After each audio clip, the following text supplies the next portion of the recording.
Out in the streets of Los Angeles tonight, where a curfew has taken effect in Kyung Law is there for us. Okay, Kyung, what's happening with the protesters? Anybody getting arrested? They still there? The police chopper flying above us made an announcement that anyone here shortly before 10 p.m. local time would be subject to arrest. So what are we seeing? These are the people who have decided to stay. Watch your step, Jordan. You can see the police chopper overhead, and this is actually quite organized. They're all going to sit on the grass, and they've all been instructed to not resist. They're going to put their hands up, and they're all going to be peacefully taken into custody. The police line is to the north of where we're standing and to the south of where we're standing. The way the police are going to move in is they're going to move in with a line, and then they're going to take one person at a time. And just in case you're wondering, Don, I do recognize some faces. These are some of the same protesters who were arrested yesterday, Don. All right. Thank you very much, Kyung. We'll check back with you.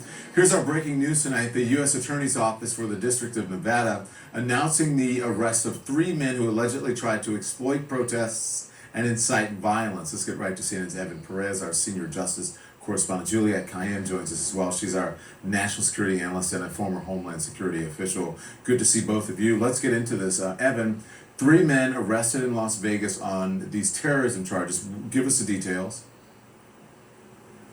Well, Don, these are 3 men who are associated with the so-called BOOGALOO group.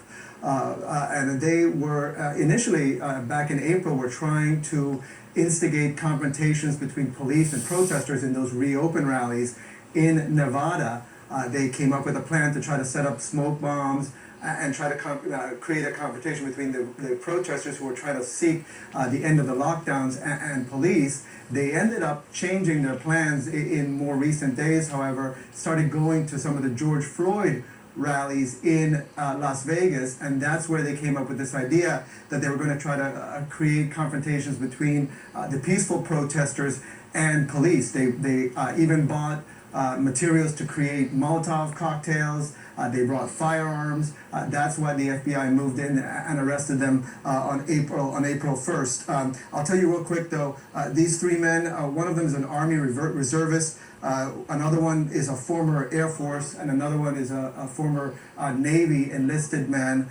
And at one of the protests, Don, one of these men even was talking to the protesters saying, quote, peaceful protests don't accomplish anything, that they needed to create violence to be able to accomplish their goals. And according to the FBI and prosecutors in Las Vegas, the goal here was to bring down the United States government. That's what their goal is. And Don, of course, we can't, not mention the fact that the president has been obsessed with far left protests, or groups rather, including Antifa and other groups.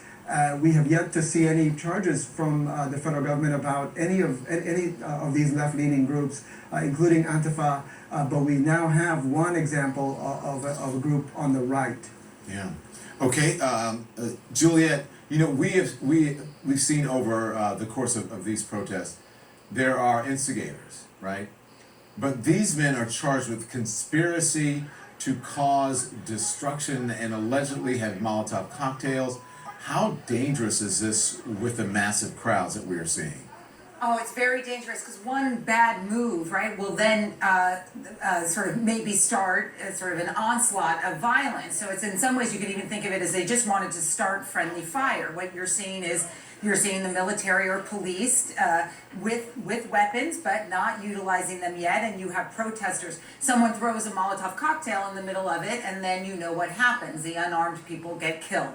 And so this is a bit of concern. The Boogaloo movement, you know, it's just people make fun of the name. It's actually a perversion of a really interesting sort of dance and music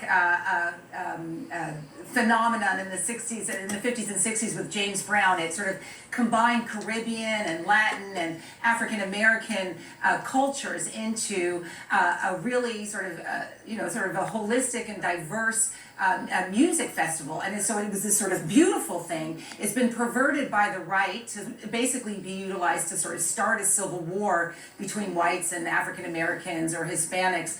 And what has happened, as Evan was rightly saying, is during the pandemic, during the lockdown, you saw on the online websites the rise of Boogaloo within the sort of right-wing movement, as sort of saying the government is taking away your freedoms. They got very popular in the last 2 months, and then when these protests started, they just sort of switched, switched their orientation, and then moved towards trying to disrupt lawful protest against police violence. So it's a very dangerous group, and we see the military nexus of them with these three men having some military background, which is always sort of terrifying because they're trained, and it's a great arrest. I mean, it's very important because this could have been incredibly dangerous. Well, and to Evan's point earlier, Evan, you said, the president has been blaming all these other groups on Antifa. Yes. They've been saying all this, what he says, left-wing groups, and here we have evidence of a right-wing group. I wonder if he's going to say, they're taking Right. taking on the And the Don, right- the keep in right-wing mind group. also.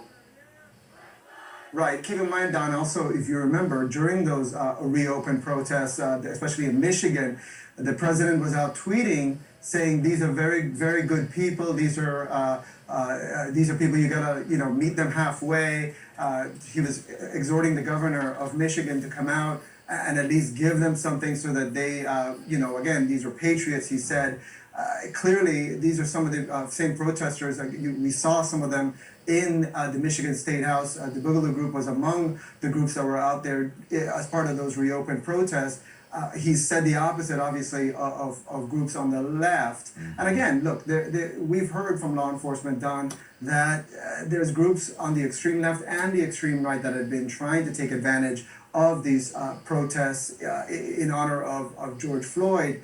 And so the fact that the president is only focusing on one of them, on one side, and his attorney general too, by the way, is what makes this remarkable, right? Because we haven't yet seen any. We do suspect, though, that there are going to be some cases. There's a lot of cases that are still in the pipeline. Yeah, this is just the beginning. Thank you, Evan. Thank you, Juliet. I appreciate it. People across the country coming together to say what happened to George Floyd isn't right. Is this a watershed moment for this country?